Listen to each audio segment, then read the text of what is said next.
Hello, Orville Nation, and whoa, it's gonna be a doozy of an episode tonight.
And hello, Orville Nation. I'm here with Doctor and science fiction author Adega Outlaw. Hello, hey, everybody. How's it going, PJ? Good to see you, my friend. Yeah, you too. You don't usually stream this late, right? No. I don't stream early and I don't stream late. But you asked, so I'm here. Oh, wow. Honored. And again, I always ask you this. Do you prefer doctor and author or author and doctor? I just prefer to be recognized. Hello there. I don't care. And let's say hello to everybody. Hello, Elise. Elise might pop in later. Good to see you. Galinda. Hello, Galinda. Galinda, what is this about hiding the sex toys and the what is that? Oh, geez. This is what happens when we stream later. It's on a more of an adult stream, right, Galinda? And Troy's better half is here. Hello, Netter. Good to see you. Hi, Netters. Good to see you. And Psychosis is making us hungry with pineapple pizza. Pineapple pizza. Did you like? Can you handle pineapple pizza today? Oh, heck yeah. Yeah. I'm all about the pineapple on pizza. But then again, anything on pizza. It's pizza. I'll take it all. Storyman Jack. Oh, I still have to talk to you. Jeez. I haven't seen him forever. Hey. Hold on. Storyman. I am writing it down this time. So I don't forget. I have to talk to you. I'm writing it down. Okay, Storyman. I wrote it down. Okay. I thank you, my friend. You didn't have to super chat. Hail to Orville Nation. Love you guys always. We love you too, Storyman. I think you're back in your home right now, right? Because his house had almost burned down and they were put up somewhere else. Wow. Very, very traumatic experience. And I hope you're back in your house. I'm not sure if he is or not. I'm very sorry to hear that. Yeah. Well, I think he said it was positive because he got some they did a good job redoing the house. Hello, Medallion. Good to see you.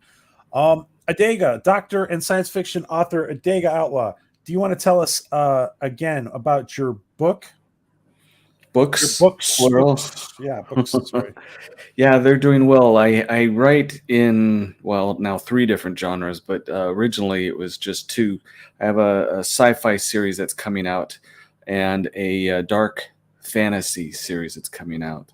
Wow. The first of each series is on Amazon. Just look up my name, Adega Outlaw. If you find it anywhere, you can click on the name and it'll show you what's available. I have a hardcover for the sci-fi, which is going to go away in a couple weeks. I wanted that very limited. There's certain things in it that are going to go away as well, like fan art and stuff. But yeah, because I'm getting ready to have the second one released. My artist showed me the cover for the second in that series, and it looks so good. Yeah. So I'm having fun. Wow. Yep. This is part of Adega's Amazon page. Yeah, you don't want that one if you can avoid it. I mean, you can buy it. It's just there's leftover stock from when I had a publisher, Yeah. and Amazon's just selling those off at next to nothing. If you You know want it, what? that's fine. But Maybe you can give me the correct link. well, just get on that link again. Yeah. Yeah, pull that up, or you can go Quit on back, here, right? whichever way. Yeah, just that one just has a Dega. Go back again, Okay, here. and Where'd you I go? see. Oh, it doesn't have my name. You're gonna have to type in a Dega Outlaw, not just a Dega. Oh, dig out. Okay. Yeah. By the way, guys, for all of you guys who are big fans of Stargate and Joe Malazzi, That's the hardcover there. there we go. There we go. Okay. Yeah. Some people have gotten this in our community, and I have yet to get this. It looks amazing. This is well, actually, you know what? I should put this link here. Okay, this link. So, Joe Malazzi, executive producer of Stargate and creator of Dark Matter. He gave you kind of a thumbs up on this, didn't he? Quite a huge thumbs up. A whole lot of praise, world building and character development and story. Yeah, he really liked it. So, yeah. All right, so this is the link to Adega's book, guys. Remember, guys, hashtag We Grow Together. Support creators, and especially you should definitely support the genius writers in our community. So that is the link right there. All right, so we have an extraordinary panel tonight, guys. We have everybody here. And not only that, but we were able to get some people who have not been on before, which was one of my goals, to get people who have not been on before. Your village people. And I want to just say welcome to Tokyo Trekker. I didn't see you before. Lydia from Orville 24/7, Legends of the Brave Bard, sorry. And good to see all of you. So, on that note, is there anything else you want to share about your stuff, Dega? Nah, they can find it. We're here for the Orville, not for me. Okay. Let's bring in somebody who I have been after for years. This guy is harder to get than Seth MacFarlane. He has been hard to get. I want to introduce my friend, Chuck Marble. Good to see you, Chuck. Hey, great to be here with you folks. Yeah, great to be here. You sound great, dude, by the way. Awesome. Glad to hear it. Where do you want to say where you hail from, Chuck, or not? Sure. No, I'm living in the center of Central California. As I was saying earlier, if you throw a dart right into a map in the center of California, you'd hit my house. So born and raised in California, longtime science fiction fan, favorite genre, love Star Trek, not too pleased with current Star Trek, and loving the Orville. Okay. Great. I want to introduce somebody, a friend who I have not had the privilege of having on the channel yet. I want to introduce his name is John. Please welcome everybody, John DeMarco. Welcome, John. Greetings, everyone. Thanks for having me on. Yeah, thank you for being here, John. And do you feel free to share where you're about your channel and what you're and where you're from, if you want. I'm from Florida. I currently live in Central Florida. And as for my channel, I do mostly Star Trek stuff. For example, on Saturday evenings, I do a Star Trek themed Jeopardy, I write the questions, and we have a board signed by one of our fellow panelists, Professor Brady Specs. So it's Saturdays at 9 p.m. Eastern. If anyone wants to check it out, we'll take contestants from the audience. Awesome. Wow. Great. Good to have you here, John. And John, you have a wrench in my chat or not? Yes, I do. Can you go ahead and put in your channel? Sure. Thank you. To make sure, and everybody, please make sure you guys sub to all these panelists. Another friend who I don't remember if you've been on my channel, actually, because we've been together so many times. I just don't remember if you've been on my channel. So let me introduce the friend who has an action figure of all of us at his house. Welcome, Andy Masterson. Well, not yet anyway, but Hey, Andy. eventually. There's a very long list. Do you have an action figure of Dega and you're like poking pins in it at home? A martial arts pose. We Not both yet. share that. Not yet. I'll have to work on that one. Oh, Well, thanks for having me. yeah. Thanks for being here, Andy. And by the way, you have a wrench, right? In my channel or I have not? no idea. Can you write something in the chat and we'll see if just make sure that you have a wrench. Okay.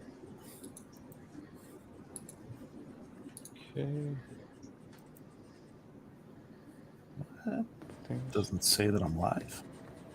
Okay, there we go. Did you know there are 3 essential kinds of All right. And Chuck, you also have a wrench now, Chuck.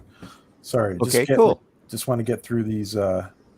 You guys haven't been here before, so I just want to make sure that you guys. Hey, douchebag Kylo. Oh yeah, you That's got one a heck of a name. He's kind of. I feel bad about saying his name sometimes. Sometimes I just like. Sometimes I just say it really quick instead of saying douchebag Kylo. I just say douchebag, and I'm feel. You could always call him DB. There you go.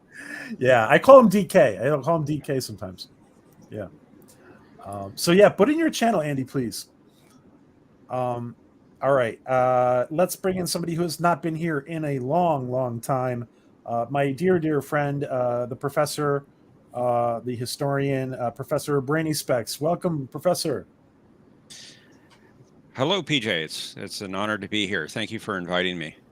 Yeah, it's good. Thank you for being here, man. And great background, by the way. Oh, thank you. Thank you. No doubt. Of course, The it's green screen works Orville. nice. Oh, it certainly does. And I can turn myself off if you don't like my face, and you can just look at the Orville Bridge. That's okay, dude. Uh-oh, there you go. don't tell my wife how to do that. She might do that. Let me just say hello to Lady Mist. Good to see you, Lady Mist. Hello. Welcome, Lady Mist. JRC99, good to see you. And by the way, I also got to show off John, because John has the Luminites in his background from the female Moclan colony planet. Are you surrounded by women there, John? Not at the moment, no. Okay. He keeps that off camera. Jeff, do you want to tell us about your channel and you want to plug it in the chat? Well, actually, I'm on like 3 different channels right now. I'm on John's channel Saturday nights for our Jep Nerdy game. And John comes up with great questions. You should go to that channel. You should play the game. It's terrific. I'm on another quiz show on Sundays at 4:30 Eastern Time. Question of Trek, Continuum Trek's channel. We have 2 teams that test their Trek trivia knowledge on that show. So come on to that channel. We have guests come up and play with our team captains. I'm also on History with R&R with Rambling Canuck, Robert Knowles. We talk about points in history. We usually have a stream. We're changing it up a little bit. We're going to do it every other Monday at 2 p.m. Eastern Time. And we'd love to get some guests on that want to talk about history, something that they know about history that they want to talk about. Maybe they've experienced something themselves in history and they want to come on and tell their story. So get a hold of me on Twitter or on Discord. Wow. Okay. Awesome. Yeah. Busy. Yeah, I'm kind of busy. All right. So let me run through these introductions real quick. Nate, want to welcome Nate Knows, and welcome Nate. Greetings and salutations all. Greetings. Do you want to tell us about your channel, when it's going to launch? Not sure. I have no idea because I'm talking to you via my phone because, like I told you last time, my desktop is a paperweight. And right now, as my British friends would say, I'm skinned for a new PC. Ouch. Okay. So I have had a major setback.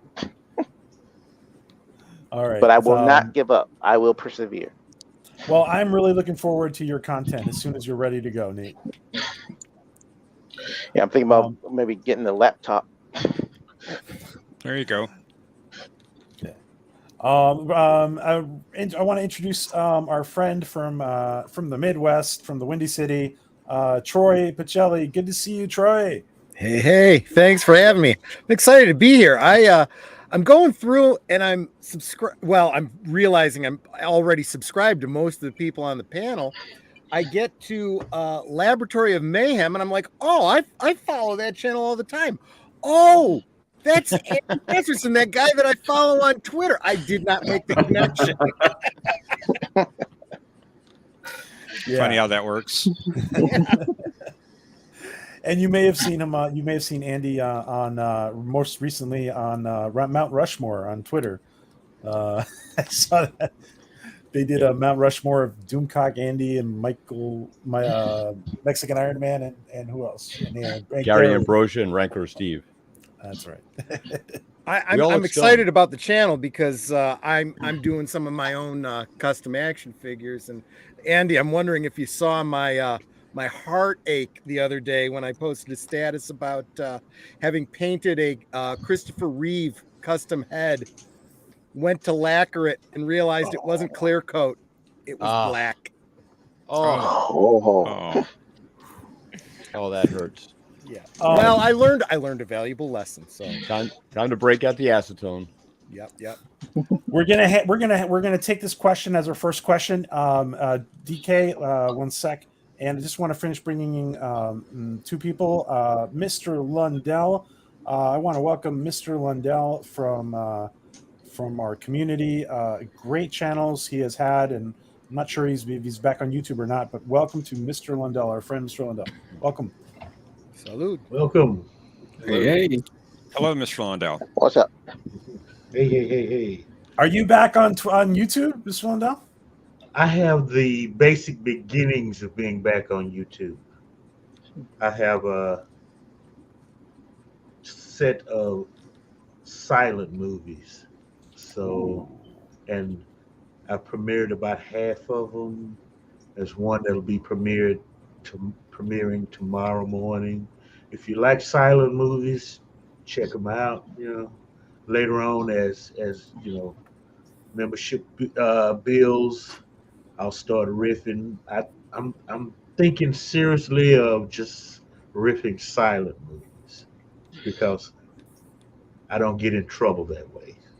Yeah, that's smart. Mr. Lundell, I'm going to connect you to somebody who can who can give you some advice on all that too. Yeah, that will work. Yeah, because he's an expert. And of course, we saved the best for last. Our resident Neil deGrasse Tyson, our very own Elihu. Welcome, Elihu. As he zooms in. Oh, he's frozen. Maybe. Oh, wait. There he is. From deep space. We needed the James Webb to find him. I thought that was okay. Wait. Hey, no, this is not the James Webb, guys. This is not the James Webb, okay? I'm sorry, I'm a little stoned right now. So there's my Hubble again, Professor. Sorry. Yeah, the difference between Hubble and the James Webb edition is, imagine the Klingons, okay? The Hubble telescope is the TOS Klingons. The James Webb is Worf. This is how crystal clear it is. A hell of a lot better. And Nate, I forgot to tell you backstage, but if you're looking to get a new computer since your system's so fucked up and you got a heavy paperweight, contact LDG of Geeks and Joy Neurotica. He may be able to hook you up. Yes, he has a computer to give away. What, LDG? He has a computer to give away. He was going to give me one, but I should be financially able to buy one next month, so I'm off that list. I told him give it to somebody else. So Nate, contact him. No problem, man. Yeah, he's on Twitter at LDG. That's how I find him on Twitter, right? We'll connect you. Yeah. Okay, I appreciate it. I want to remind. No problem. I'll also want to remind everybody: social media, Instagram, TikTok, Twitter, flood it with hashtag Renew the Orville. You want to share my screen, PJ? Yeah. Yeah. And you know how you can share my screen? you can get LDG at Geeks Enjoy Nerdotica. That's one of his channels. Okay, thanks. Seth said he's trolling Star Trek, so let's troll Hulu with some Star Trek news about Hulu. Come on. Not until Hulu will renew the Orville. Okay. Oh, That's another funny. thing we should all do. I just discovered this today. We all watch the Orville episodes, but do we go over after the episode or before the episode, go to the extras and mark as favorites? We need to mark every single episode we watch as favorite. Yes. It doesn't just do for the whole series. Each and every episode, you gotta check it off as your favorite. It helps the algorithm. Forgot about that. Thank you. Yeah, good idea. Yeah, so let's troll them with some Star Trek memes. Come on, guys. Really quick, Elijah, Yeah. put your channel in the chat. I'm sorry, I cannot do that right now because I'm on Chrome, not Firefox. If I was on Firefox, I could easily do that, but if somebody could, it's a personalized YouTube channel, youtube.com/cc/Elihu. So it's a personalized YouTube channel. So Okay. And let me just say quick to Tim. Hey, Tim, good to see you, Tim. And Deej, good to see you, Deej. All right, guys. And Thomas, good to see all of you guys. All right, let's get started with we only have an hour till the show premieres. 45 minutes. Yeah, 45 minutes. 46 minutes. 46. Let's tackle You're right. douchebag Kylo's question. Has anybody read Seth's new novella, The Sympathy for the Devil? I read it a few days ago, and I thought it was excellent. Really? I haven't got a chance to afford it yet. I will next month. So, Riversong Philosophy. Please. Spoilers. What was John? Was it a quick read? It was pretty quick. I read it in like an hour or two, I think. Oh wow! Really? How Did you many get pages? it? I think it was. I had an ebook, but I think it was equivalent to about 100 pages. That's not bad. That's not bad. Normal script is about 118, so that's pretty good. And Medallion was here. I don't know where the comment was. Medallion was here saying that Seth may still want to film that episode someday. Yeah. Now, Deej, stop trolling. Hey, who got my ringtone? I heard Lieutenant Worf. That was me. That was me. I was getting a message alert. Yeah, that's my ringtone too. I've also heard that there's a new audio book out that's an episode of this season of the Orville that didn't get filmed, and it's read by Bruce Boxenleitner himself. That's awesome, huh? Yes, that's Sympathy for the Devil. Novella. Oh, that is it. Okay, great. Yeah, it's the same thing. You can get it in ebook or audio. And you actually read it, right, John? Yes. Awesome. Well, let me ask. Okay, yeah, Jack. So Jack says he is back home. Everything. All right, good to hear it. Little stuff. That's good. That's good to hear, Jack. Yeah, Jack recently hit with. Sporking was helping him the other day. Recently hit 500 subs. So congratulations to Storyman Jack. You get the Isaac thumbs up. You get a Pelosi clap.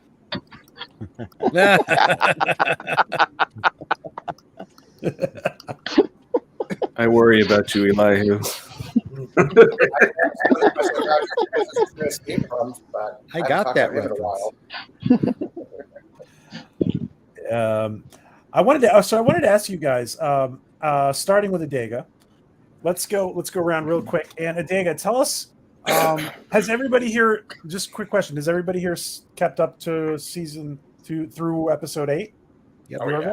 Oh yeah. Absolutely. Yes. Oh yeah. I have already seen every episode of the new season multiple times. I've seen every episode twice. I watch it Wednesday night or first thing Thursday morning when I get my first cup of coffee. All right, so Adega, Yes. what is your favorite episode of season 3 and why? It was not last week's, but the week before that, and I think mostly because of Tell what it was. Isaac showing the actor just going Oh. nuts with his acting ability. So that's the one with Timus and with the Genesi, right? The Kalon The biological backstory one. Kalon. From Unknown Graves. The one with the biological Kalon, right? And the story. Yeah. When he got his emotions turned on, that just, some of these episodes to me are, they're kind of homage to other sci-fi, it seems, but the acting crew on this show is just intense at times, and when they really shine, I really like it. And he pulled that whole episode for me, just watching him when he was in the holodeck with the doctor and just going Simulator. Yes. all right, in the simulator. Gosh, we got a lot of nerds here, don't we? Yes, and I was admit it from the shop. In the simulator. But I was really impressed with that scene. There was a couple other ones, and they're kind of eluding me right now. But I think it was right after I watched that, I sent you a message. That was the only episode this season that I gave a full 10. That's right. And a lot of people wouldn't agree with me on it, but that one, it was really solid for me. That was a good episode. Yeah. Awesome. Chuck, what was your favorite episode and why of season 3? That's a tough one. That's like asking, do I like the Beatles or Pink Floyd more? Really hard to pick that one. But I think this whole Pink season, Floyd, hands down. Exactly. Agreed. Well, we could go off on a tangent on that one for sure. But anyway, I love this entire season. I've been really, really impressed. I thought Gently Falling Rain was really effective. Enjoyed that a lot. From Unknown Graves, they actually fooled me for a second. I did not know for the first few minutes that we were seeing back in time what the Kalon were like, the biological Kalon. And I liked that. It was really, really interesting to see that perspective. Totally changed the way I viewed the Kalon as being just these heartless, emotionless biological killers, killing all biology. Now you kind of understand why.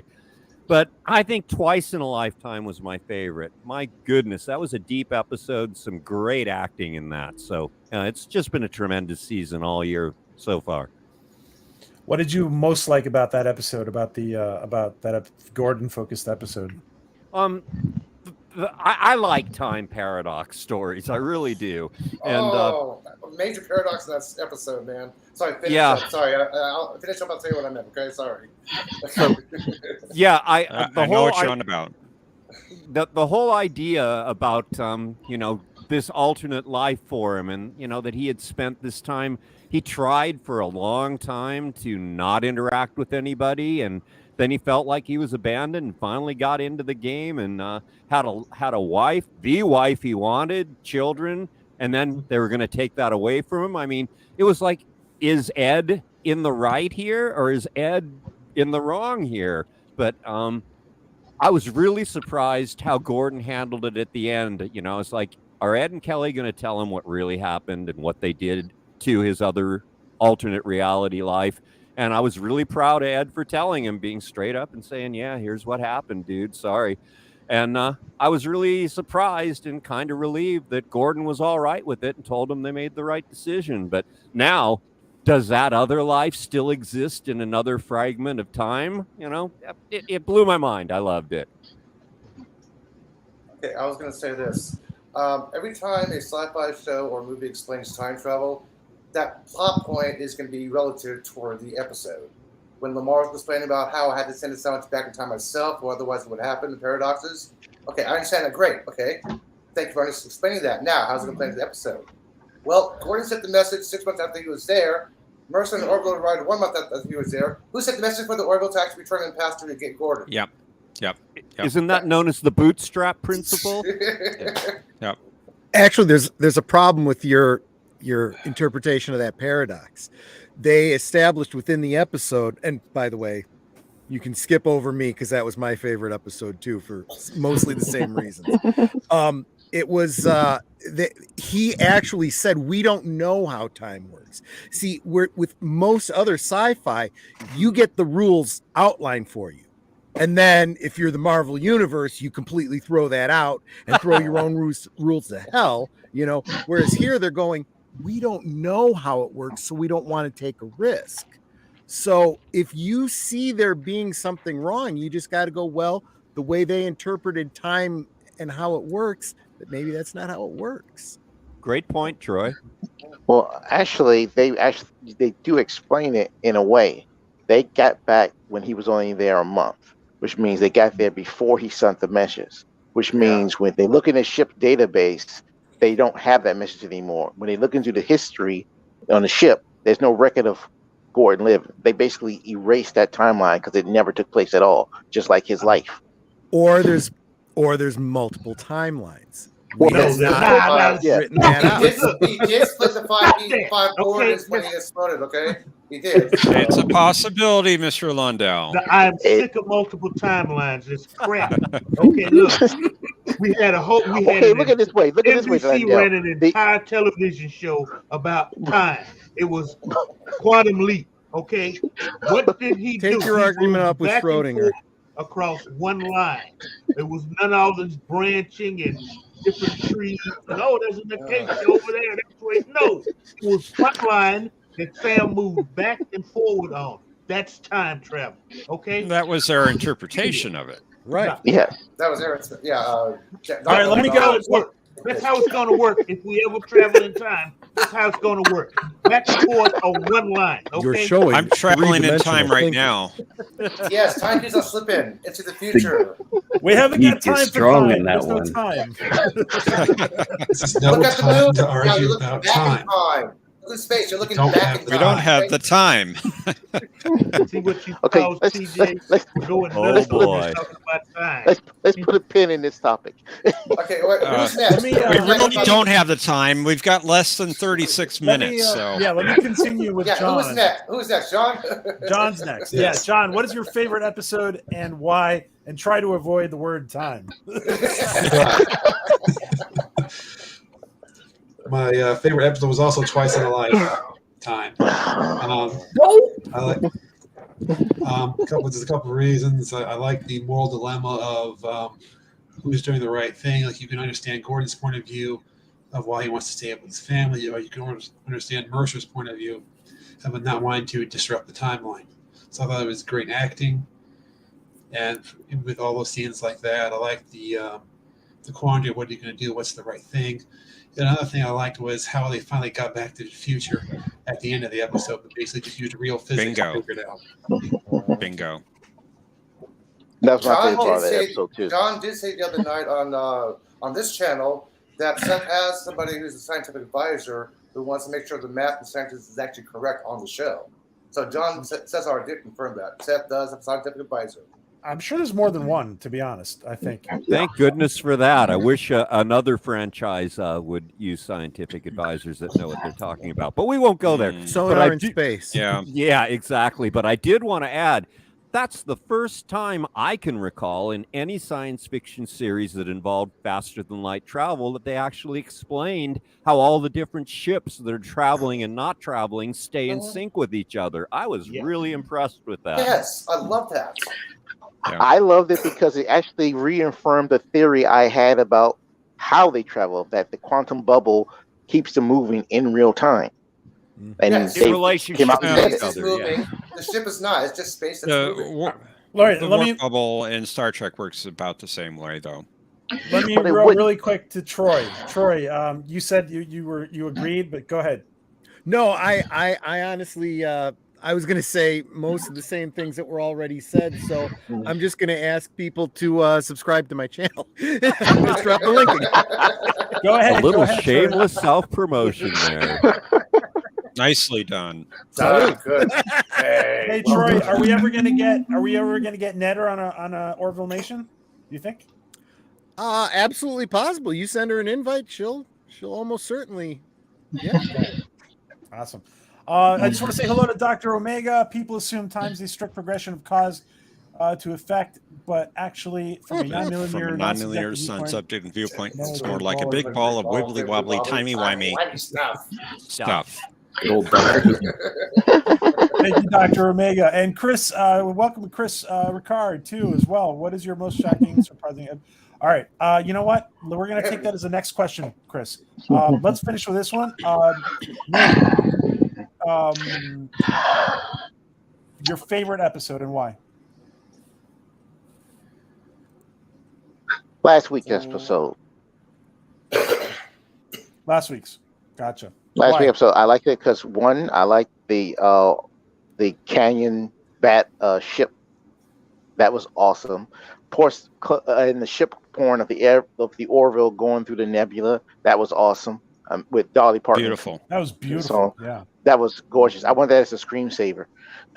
And I also like the fact that they finally go to NASA. They have some purple nebulas with the Orville in it. Well, you can Photoshop the Orville on it, but they actually have pictures that they colorize the nebula with purple. So. All right, so and I'd actually like the scene where Gordon told the Marklins off. I really like to see, even though he got put on report, because you see the way the Admiral was looking at him for the over. What's her name? Admiral Halsey. Kelly Chow. No. Yeah. What's her name? Is her name Admiral Hamada? I think. No, it's not Hamada.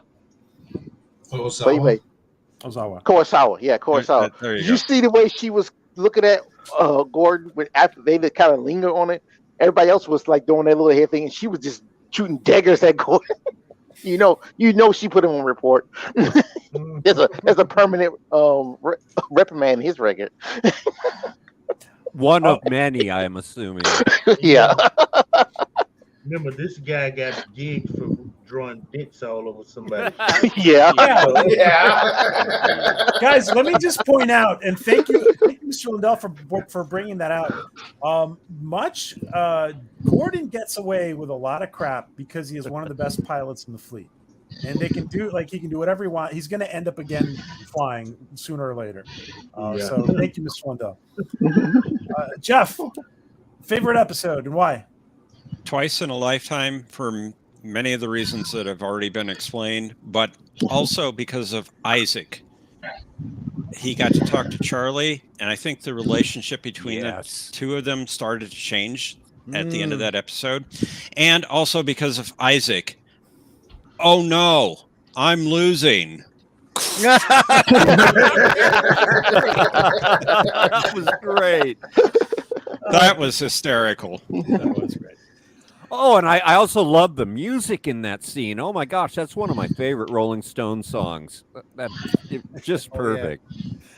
Dr. Big says Bill Nye and Neil deGrasse Tyson as well for science questions. And you know what? I'm going to offer my services for psychology, biology, and medicine to the Orville because I saw an error as well. But I will offer my services voluntarily at some point, hopefully. Andy Masterson, what about you? Twice in a lifetime, just because Gordon's my favorite. He's sort of, he's like comedy relief, but he's also probably the most tragic of the characters because it's happiness kind of just always seems to elude him, and then the one chance he finally has to find it, it's never really going to work the way that he wants. Although we'll see. That was my favorite. A couple things here and there. Like I thought the whole point of them showing up and telling him what they were going to do was kind of a jerk move. Like they really didn't have to do that. They could have just left and he would have been none the wiser. I think that scene would have played out a lot better. You don't so you don't mean to interrupt. I think that scene would have played out a lot better if when Isaac called the captain and told him he had the disonium, he just looks at Kelly. Kelly looks at him. They know what they're going to do. He tells Gordon, "We're going to leave you here. have a good life. It was nice meeting you, to his family, and walk out. And when they get outside, and he says to Gordon, "We'll see you," and leaves. Once they get outside, Tala says, "But Captain," and then they turn to Tala and tell Tala what they were going to do. And then after a while, you go back inside with Gordon and his family, and he's talking to his family. He's happy. Then he thinks about what Ed just said. "I'll see you." Then he goes to the door and yells, "Ed, Ed." And then that would have made the scene a lot more better. "Don't do this, Ed. I'm begging you. Don't do it." Well, that would have made the scene a lot better. That they've always gone out of their way to make both Ed and Kelly very compassionate towards everyone. And then all of a sudden you pull this move on somebody who's like one of your best friends, and you know his life story, so you can understand why he's feeling that way. So I just felt it was a little bit out of character, and it didn't quite fit for me. But yeah, me too. Other than that, I love the episode. All right, guys, since we're actually on a clock tonight, ask Elihu, go ahead, real quick. Favorite episode and why? Oh, me? I was asking Elihu, but... Oh, okay. Okay, I'll go real fast. I love Star Trek as a kid because they always talked about political stuff. Most of the episodes were either focusing on the left or focusing on the right. Tale of Two Topas. That's one of the main reasons, because it not only talks about one side of an issue and the other side of the issue, it actually involved the person involved with the issue. No other show's actually done it before. Yeah, I love that Tale of Two Topas. And, of course, Dolly. Wow, yeah, Dolly. Yeah, the brightest star in the galaxy. Come on. And that was some of the really best. I was going to say that's some of the best de-aging I've ever seen. It was just absolutely perfect. But, she looks pretty good for her age. So. Yeah. She does, too, but she called that a great digital makeover. Really quick, hello to Chief Cook. Guys, this is Netter's channel. Make sure you are subbed to Netter's channel. Okay. She's pretty.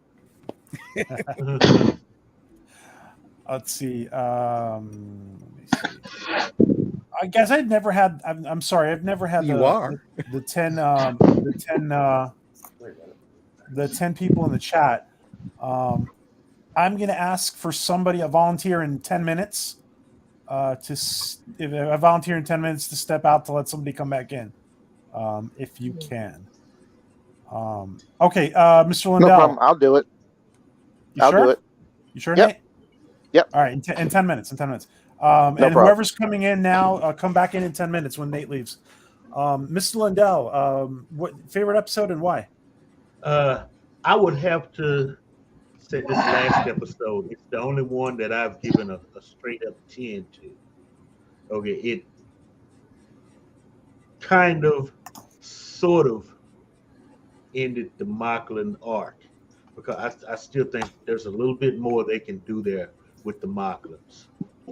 It was, to me, the way I would have done it. Mocklins would have left on their own. The Union has actually kicked them out, so that's a twist that I didn't see coming. Okay, and just the mere fact, okay, a lot of people have been complaining about a child being tortured, but that was, to me, integral for that story, because now, I don't know if anybody noticed or paid attention, Borders acted like a father to a daughter. How many fathers would go through hell for their little girls? Okay, he was just inches away from killing that guy because it was his daughter that he was torturing. And he might have ended up killing him in the Peter end. Maker deserved an Oscar for that role, man, for that episode. I wouldn't have had that restraint. Okay, really quick, guys. Medallion, just out of curiosity, what's your least favorite episode? Because you've been very, very active in the chat lately. And let's start from the top. I want to ask Adega. Let's go back to the other question. Adega, what most surprised you in season 3? What most surprised you in season 3? I think it was just the overall change. You get used to the first season was a heavy comedy, then it was more drama comedy, This one seems to be much more intensely riveted on ideology, and I didn't expect that. And it's like Eli who said, sometimes you're getting the left, sometimes you're getting the right. But I have seen and been in several different chats where it's like the discussions of old that we had years ago with you, Next Generation, or with Deep Space Nine, or Babylon 5, where people are picking sides and seeing things differently instead of everyone on one side or the other. We all hate this show, or we all like this. This one, they got it to mix, and everyone is pissed off somewhere along the line, and everyone absolutely loves somewhere along the line. I wasn't expecting that, and I think it's really cool. Great point. Okay. Todd says, "I'll do it, Gordon." I'll do it. Take one for the team. Love that. Gordon. Chuck, what most surprised you in season 3? I think what surprised me the most is they could have done so much now that they are streaming, not on network. And I was really afraid that they were going to go overboard on the profanity or the graphic violence or even sex scenes, etc. And I was really hoping that they wouldn't lose sight on the interpersonal interactions, the slice of life portions of the Orville that I love so much. And so I think what surprised me the most is the restraint they showed and how much they have stuck to the world building and the style they've already established. I'm just beyond thrilled. Great job by everybody involved in the show. Still has that same old goofy ass smile everywhere he goes. Hey, he's having a good time. Yeah. It must be great to be Seth MacFarlane. Seth must be ecstatic that Dolly is there. Right? Yeah. Wow. Yeah. Well, actually, he flew out. So what happened here was that John Cassar, because John Cassar told us this the other night in person, that John, Seth, Rena, excuse me, and the makeup artist for Rena were the only 4 people who went out to Nashville. And it was Dolly's crew that took care of most of the actual work there. Great. What an effort! Above and beyond during the height of COVID. John, what was your most surprising thing in season 3? Well, there's a lot of things that have happened so far that I didn't expect. If I had to pick one moment in the show that surprised me the most, I think it was when it was revealed that Captain Mercer had a daughter with Talia. I definitely wasn't expecting that twist, and I'm very curious to see. I saw that coming in season 2.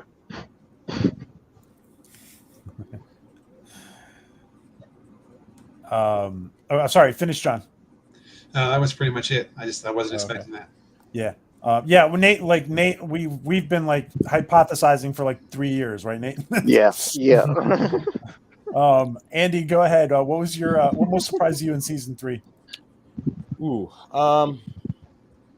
it's interesting because there's a lot of things I could pick from all these episodes that there's something that would go into a compilation about everything that great they've done. I think the fleshing out of the different races is probably the most striking thing. But then on the other hand, the other part is some of the things that kind of bother me about stuff that it just seems like very strange. Like in Shadow Realms, I had a problem with they're releasing the crew members and they don't know whether or not, think how horrible that would be if you know what you were and what you've turned into, and you're kind of stuck inside this thing that's doing these horrible things with your body, and they have to live with that for the rest of their life. That was, things like that kind of I didn't expect that. So that was the most shocking thing to me, I guess. Okay. Really quick, I was curious about Medallion's response, and Mortality Paradox was his least favorite. That's interesting. Okay. I didn't understand a lot of the point of episode illusions. I felt is weird to be on. Okay, cool. All right. Jeff, what was the biggest surprise for you, or what surprised you the most in season 3? Well, you have her right on the screen. I was not expecting Dolly Parton to be on the Right. show. That was just awesome. So just simply Dolly. Dolly, right? Yeah, I mean, for for her age, and even not for her age, she looks great. Yeah. She looks fabulous, and she, like, her demeanor in the acting that she did is fabulous. Like, you totally could, like, that's like, yeah, that's the Dolly we know, right? The one we You we bought saw. it. Yeah. And we got a song. And Nate, I want to thank you for stepping out. But before, I want to see what your reaction is to this question. What most surprised you? Dolly. Dolly? I never thought I would see Dolly Parton on the Orville. Honestly. Yeah, I understand she's a big fan of the show. Yeah. You know what's really weird is my family watches the show together every single week, and we look forward to it and we discuss it. It's kind of like the old days of great Star Trek. But we were saying that very episode, we were saying, "Gee, I wonder if Dolly Parton is aware that the Orville has her as part of their show storyline." And then, boom, there she was. Yeah, we were on the floor. It was fantastic. We were like, "Well, I guess that answers our question." Yeah. Nate, do you want to step out? Thank you. I appreciate it, Yes. my friend. No problem. Really quick, anything you want to share before you go, Nate? No, I'll be back. You link in the chat? I shall return. Okay. Or as also you say, I'll be back. I'll be back. All right, Nate. Thank you. Okay. And maybe, I think it was maybe Elise who was trying to come in. Feel free to come in, Elise. We got that Brady Bunch look on the screen right now. Yeah. Andy's Me Alice, too. right? I'm Bobby. It took a second for me to catch that. Here's a story. Yeah. Actually, I think I'm Bobby. That makes you Cindy. I hope Wait, Sam what? is hot. Wait, I thought the boys were on this side. Yeah, they are. Marsha. That's PJ. I'm Marsha, I guess. Yeah, Elise says, Seth described the season Marsha. as coexistence. I think we are really seeing that the difference, the different ideas and species. Yeah. By the way, we were talking before on Raymond's channel that some of the in the middle act, in the middle of the season, we get some of these. Well, we got particularly one very controversial episode. Well, the episode wasn't controversial, but it had controversial ideas in it. But I thought it was presented in various different ways. But I think what it's important to remember that in order for the resolution of season 3 to be coexistence, in the middle act, in the middle part of the season, they're also showing how divided we can become and how divided we can feel. And I think that happens on the Krill planet a lot. We feel very divided. The audience and, in the story, they feel very divided.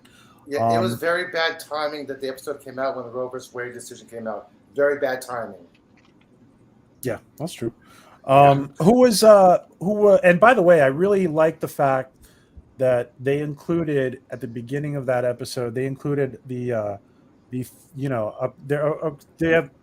two opposing views here, but they also included the orphan Annie and the adoption solution to the problem, which is very important too. That's a good point. I also love that Krill statue. I want a big, full life-size one of those on my lawn for Halloween. I think Andy was next. Who is next? I think Andy. Who is next? Who is next? Andy? Yeah, go ahead, Andy. Go, Andy.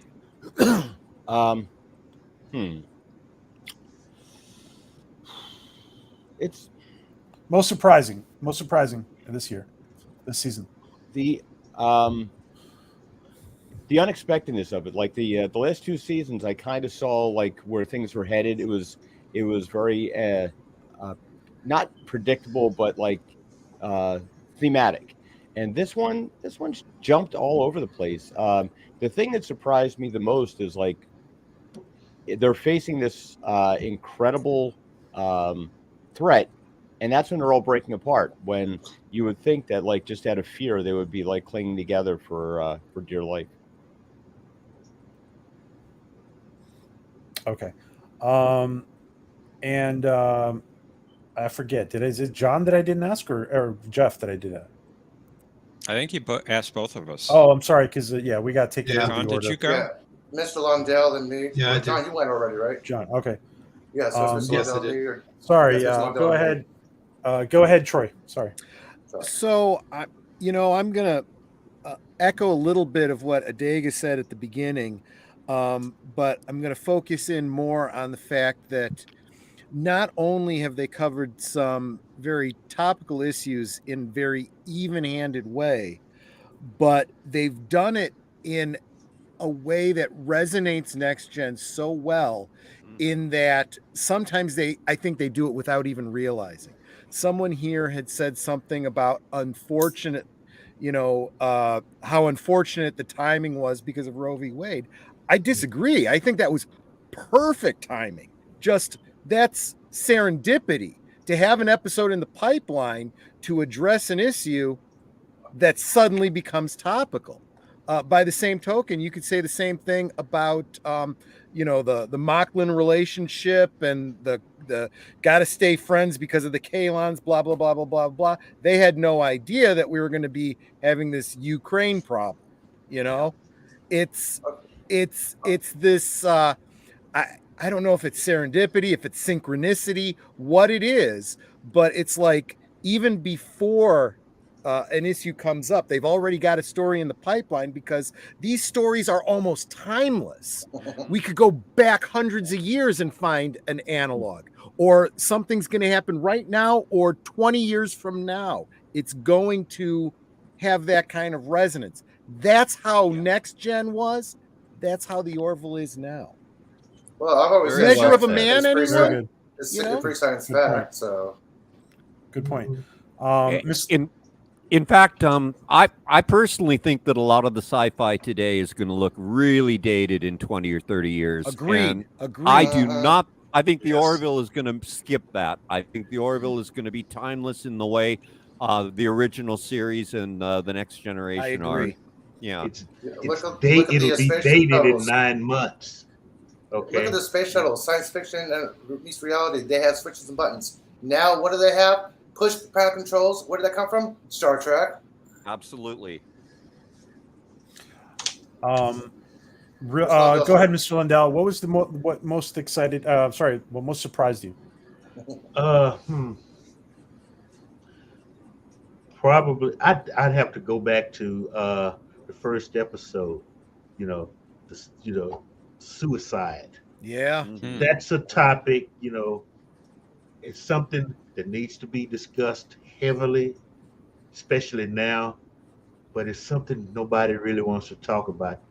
The stigmatisms from our religious beliefs are still there, and I think we a lot of people, we kind of leave them behind, and only after they're gone then we realize, oh man, he was really going through some stuff, and nobody paid any attention. Yeah. And that's what we saw with Isaac, and I've gotten into this argument with a couple of people about Isaac. There are emotions there, okay? Mm-hmm. We keep forgetting he bonded with Claire's sons before he bonded with her. And, the kid that you helped save on a planet full of, barbarians tells you, I wish you were dead. He could probably withstand the way the crew members were treated. And so much so that in the alternate timeline where Claire and the kids were not on the ship, he betrayed everybody. It was the relationship with the kids that saved the Union. Yeah, exactly. Absolutely. Yeah, that's a good point. And to add to Mr. Lindell's point, Isaac is being more human than some of the crew. Definitely. Yeah, he is. Elihu, what most surprised you? Chad Coleman. I'm like, what the fuck happened? A 180? This guy was totally admitted that basically, if you got a political relationship, Bordas left, Clyden to the right. Clyden went full right. Bordas went full left. And all of a sudden, Clyden just did a 180 out of all the shit Tupper went through. I'm like, wow, what the hell did that come from? That totally threw me out the window. That was one of the biggest twists that Seth has pulled so far on me. I was totally shocked about that. Yeah, I was expecting a little Dolly, but the 180 on Clyden, wow. How he just broke down. I'm like, is he really going to be Papa for her? Or because you can't tell with Boris' expression, because Peter is very, very good. You can't tell if he's smiling, happy or not. I love that about this character. He's just okay, guys. Expression. We got 8 minutes. I'm going to go 5 minutes over in case anybody who wants to drop out at midnight Eastern time can drop out. But anybody, I'm just gonna wrap up 5 minutes over to wrap up. But let's take final question. Let's take Elise's point here about Ed and Kelly, and I'm going to put a twist on this question here. Well, it's not. It's a statement. But what I want to talk about here is that there was a very brief moment in this last episode. Okay, where there was a moment of tension. Oh yes. And some people say it didn't exist, but it did exist. Now, absolutely. It doesn't. I just want to show that this is the thumbnail for Hulu for this episode, Midnight Blue, and we had a foreshadowing at the dinner table on the female Makwan colony planet. Are you guys mates? And then we have that moment of tension, and we have this thumbnail here for Midnight Blue. So, starting from the top. What do you think about this, Adega? What do you think about this moment of tension between Kelly and Bordas, and what does it mean?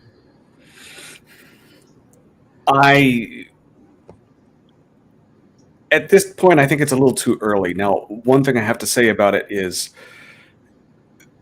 if it is going to end up being something, it's very good that they make it very slow, because Bordas is a male-oriented species.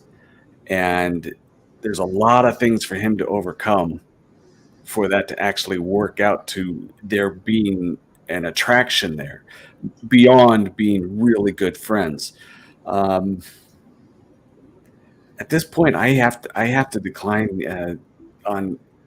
It looks like they're building something to it. There's the possibility, or there can be something else. I know I'm being vague on it, but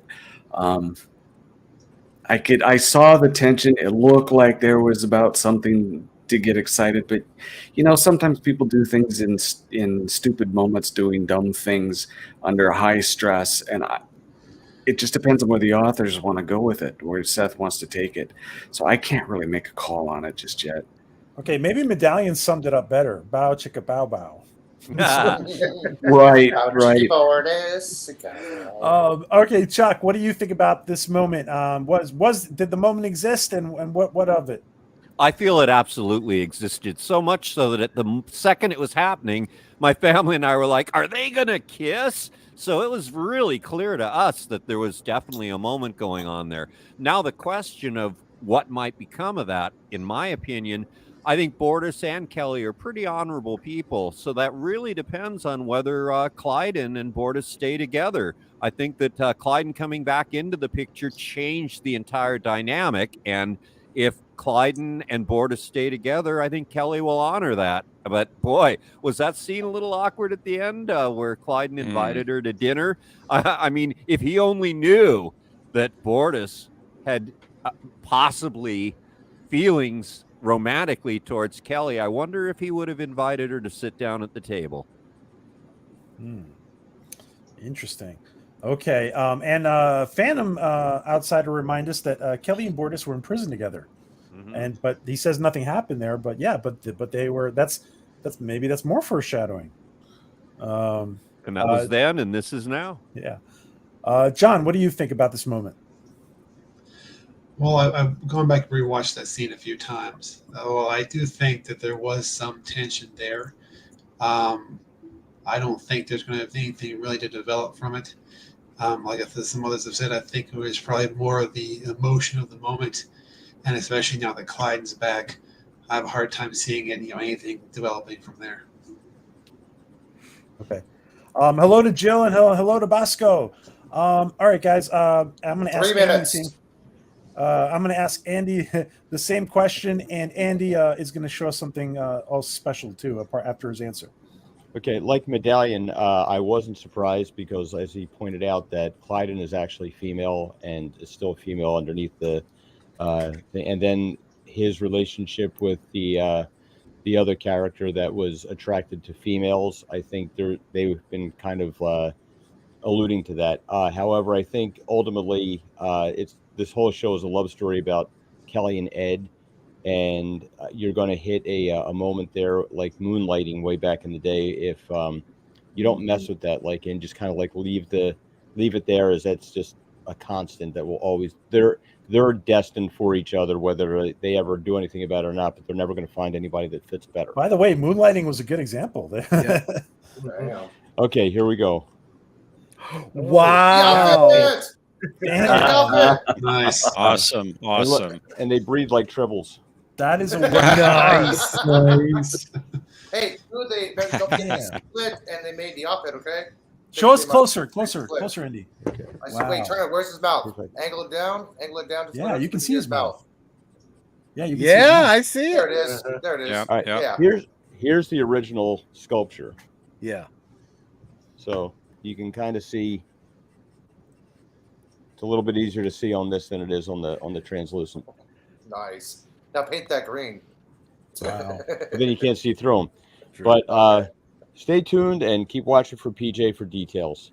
Andy, the fact that they show us one more time. Wow. Nice. Very impressed, my friend. Very impressed. There you go. A work of art. It's really cool, like when you put them in light, the way it reflects off and goes through, because like the different angles is kind of prismatic. So it's like he lights up in different ways. So yeah, I wow. think it'll be a hit. Wow. Yeah. Thank you, Andy. And Andy, we'll have more news on the fact that there is a little bit more behind the fact that Andy has made those. So we'll talk more soon. Jeff, thank you, Andy. I think they were caught up in the moment.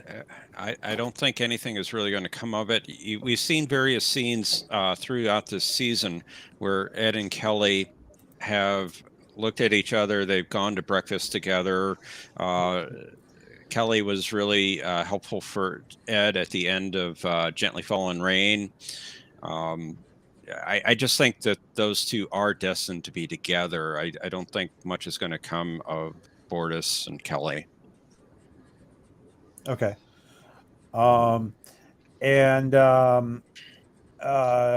Great. Thank you, Jeff. Troy, there's only a couple minutes left. Yep. I'm going to agree. I saw the tension. I think it may have passed through both of their minds, but I don't think either one of them was really giving it serious thought. I think they've both got other paths that they're taking, but I do think you cannot ignore how close their respect and friendship is. I mean, he is so grateful to her for the help that she gives with his daughter and helping them through those hard times. As colleagues, there's so much respect and friendship there. You're right. They were in prison together. When you're in the trenches together, you might not be thinking romantically, but you're thinking brothers, Mm-hmm. Yeah. So completely agree. Okay. Everybody wants a Yaphet. Guys, it is midnight already. Anybody who wants to step out, I'm just going to wrap up. So anybody who needs to step out, you want to step out or you want to wait 3 minutes? I can hit play when the show ends. Precisely, as Spock would say. Okay. It's on demand. Let's finish Exactly. this question. Mr. Lindell, same question for you. What was the question again? There's something up between Bortus and Kelly with that look. There's something between Bortus and Kelly. Sorry. I doubt it. I'm looking for them to just almost pushed the envelope between Ed and Kelly, because that to me that's going to be the moonlighting moment. Ed and Kelly, if they ever get together, it's over. That to me, I mean, just look back, okay? Remember, Ed was like in a shuttle, trying to get a peek at who she was dating, a couple seasons ago. Yeah, very look, true. Look for her to Yeah. do something just like that. Okay. So Medallion, great point. Ed and Kelly is Riker and Troy. So in the Orville movie Insurrection is when they get together. Very Good point. Good Okay, point. one, I think Kelly was developing feelings for Borders. I don't think Borders is developing feelings for Kelly. He has respect for her. He might make her whatever the Mocklins call a godparent to their kid, but that's about it. I don't think he's falling for her. He's not interested in females that way. He's essentially gay, so I don't think he has feelings for her. Okay, can I think there was something to that scene, though. Yeah, on Kelly, they almost look like. Well, I don't know. I think they Well, were see, both if you notice about to Kelly, kiss.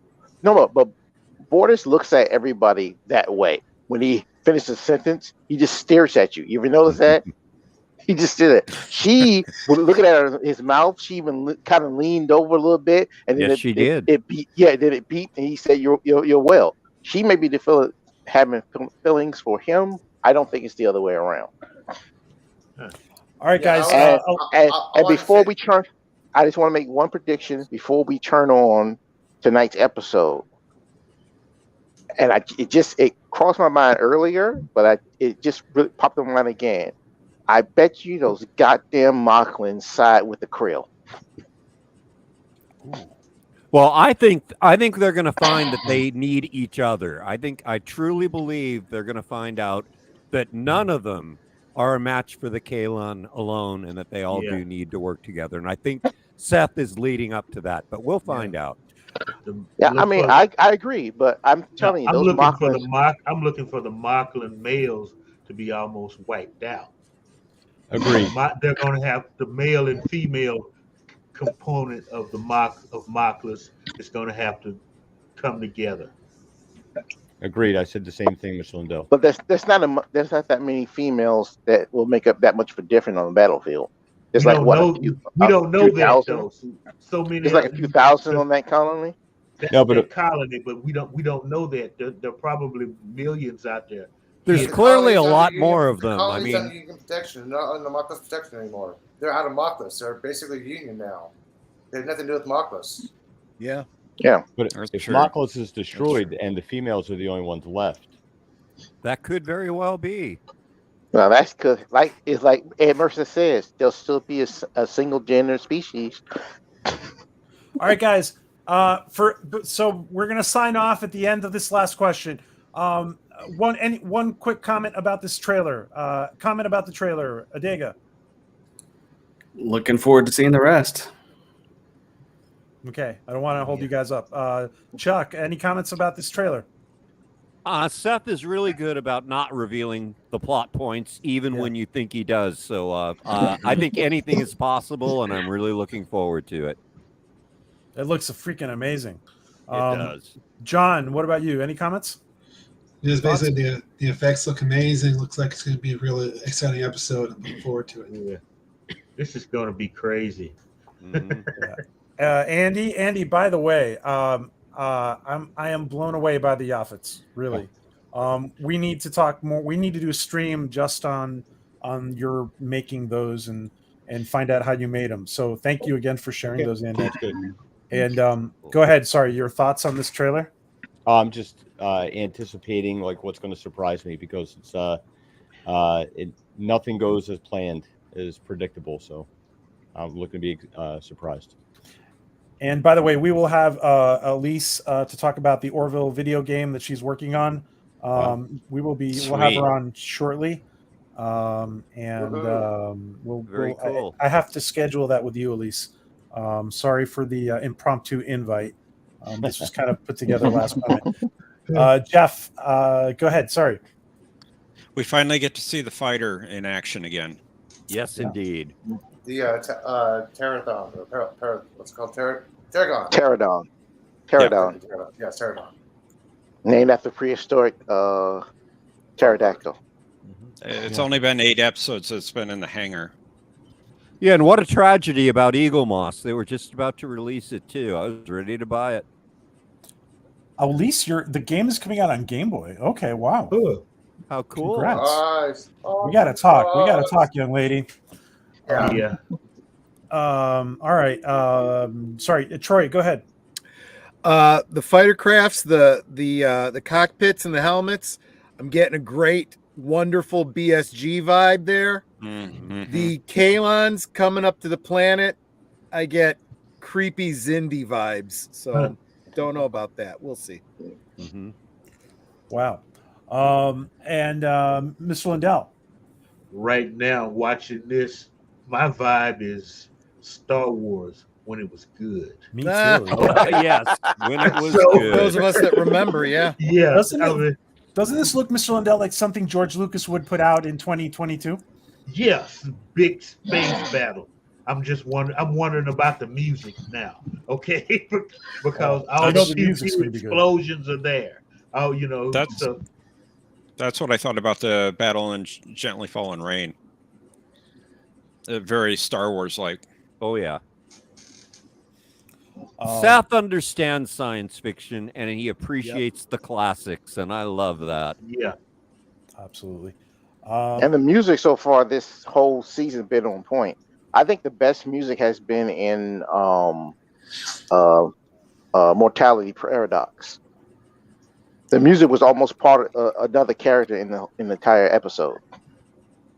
It is great. If there was one thing I'd like to see a little different with the music in the next season, if we get one, a little bit of synthesizer, please. Maybe some Vangelis and some John Carpenter vibe. That would be cool. Billy Joel needs to do the cameo. A medallion, absolutely. Prequel battle vibes, absolutely. Star Wars prequels, yep, for sure. Elihu, thoughts on this trailer? If the Kalon are so intelligent and they do not disrupt the ring system of the planet, the gravitational pull as an attackable use, I would be very upset because it's supposed to be scientifically oriented. Come on, a ring planet, you're not going to use the rings around the rocks. Come on, the ice. Come on, that's natural weapons. Hello, Kalons. I just hope they use that. Wow. That's all I'm saying. Sorry, I have, like I said, I haven't seen the trailer. I just saw this part and I'm like, oh. Mockless, the ring system. Duh. Okay, are they going to use the rings or what? That's not Mockless. That's not Mockless. Reminds me. I'm sorry. Reminds me of Babylon 5 when the well, I'm not going to spoil it for John, but they used asteroids and slung them at a planet. Like Starship Troopers. Sorry, yeah. Oh, yeah. Starship Troopers. Yeah. Starship Troopers and Space Battleship Yamato. The Gamelons use what they call planet bombs and hurl it and radiate the Earth. Yeah. Great show, by the way. Absolutely. Yep. Guys, this is an amazing panel, but I don't want to hold you guys up. I feel awful about the Orville being live, and I know we can stream it, but what I'm going to do is we're gonna have a reaction to this episode, and we'll invite you guys back. But let's finish up with Nate. Nate, what is your thoughts on this trailer? This trailer, if you look at it when the ships first come in, the pterodons and the krill ships, it looks like some of those krill ships are actually flying with the Union ships, not attacking them. Yep. Yeah. So is it going to be a krill civil war? The krill are still friends with the Union. The Mothmans are not. They withdrew from planetary Union membership. The krill was never in the Union. No, they're partnered with the Union against Kalon defense. No, they're not anymore. And I have since that got killed once Tala took over. Yeah, when Ed's girlfriend took over, she killed that. That's right. Yeah. Sorry. But we know there's some krill that thinks that they should be with the Union. All right, guys. I don't want to. We've run 11 minutes over, so I don't want to hold anybody back. Yeah, we're not watching it together, Thomas. We're leaving to go watch it now, each individually. Yeah. And will the Caliban be? I thought they would, but I don't know. There's only 2 episodes left, so we'll see. California might get in, but I'm telling you, I've got a sneaking suspicion that those Mocklins are going to try to saddle up to the Krill to fight against the Kalon and the humans. I had that thought too. Kind of like the Romulans and the At least Klingons. against the Kalon. Yeah. All Hey, right, with guys. the Orville, anything's possible. By the way, I would just like to say that it was my privilege to share the screen with such a great panel. Thank you, folks, for having me, and I hope to be back again. It was a privilege to have you, Hey, Chuck. nice meeting you, Chuck. The pleasure was ours. Everybody with channels, really quick. Adega, anything coming up on your channel? Just the regular stuff. You know my channel. Look me up on Amazon. Gotcha. John, anything coming up on your channel? It's Star Trek Jeopardy, Saturday, 9 p.m. Eastern. Awesome. Sounds like fun. Yeah. It does sound like fun. Andy, anything coming up? I make toys. You're Santa's helper. Wow. Well, if you make one of me, make sure you don't forget the 2-handed kung fu grip. Okay. Hey, And, it's a sticker. Jeff, remind us what your everything you're doing this week. Well, I'll be co-hosting with John on Saturday on Jeopardy. Sunday at I 4:30, know, I'll yeah. be on A Question of Trek. And Monday, we should have a live stream for History with R&R at 2 p.m. Eastern. Awesome. Maria, thank you for the super sticker. 100% says Maria. And hello, Fi. Good to see you. And Troy, what is your next program on your streaming channel? Friday night, last call. I will be having Janet from Another Planet as my guest behind the bar, interviewing her, promoting her, and cool. She'll be encouraging us. All right. Mr. Lindell, next time, are you streaming on Twitch this week? Not on Twitch. Odyssey. Odyssey. Well, I'm not streaming there. I'm just putting up content. Gotcha. So okay. Well, feel free to put in your channel, Mr. Lindell. Nate, you're not ready to go on your channel. Elihu, I'm gonna have to shoot a text to LDG. I'll give you his contact. Okay, thanks. I'll give it to you now in Twitter. Okay. And Elihu, what's next on your channel? Well, since I got my computer finally fixed, I hope. I'm actually going to go live on Wednesday. Next Wednesday at 12 noon Pacific time. I'm still to talk. I'm going to be talking about exoplanets. Oh, okay. Very cool. Well, listen, guys, I want to thank all of you for being here, and you guys have been sports because I promised it was just going to run till midnight. So thank you all of you guys. Thank you. It's been an honor. It was a great panel, and it was a lot of fun. Thanks to everybody in the chat: Lady Mist, Maria, Phi, Medallion, Phantom Outsider, Netter, Elise, Galinda, Chris, Thomas, everyone, Ben, Thatcher, everyone who has been here, Dan, Crane. Kylo Ren.